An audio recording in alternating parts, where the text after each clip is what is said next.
So you wouldn't think much is going on here. Here we have brass, here we have aluminum.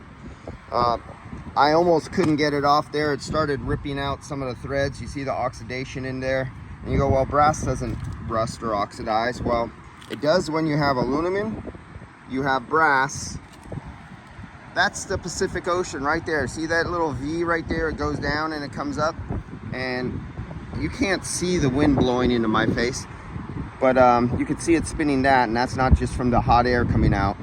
The wind is literally blowing this way constantly, probably 347 days out of 365 days.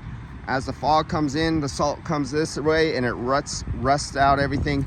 Actually, you can see all the rust particles right there on that unit right there on the floor. That's all rotted out.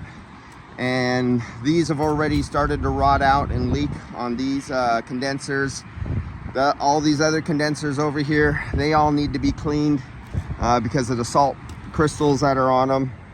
So the fog comes here and the salt goes down inside here.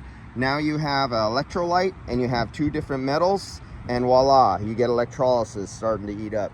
And what the hell was this? A sad excuse. Basically, this was into tar paper.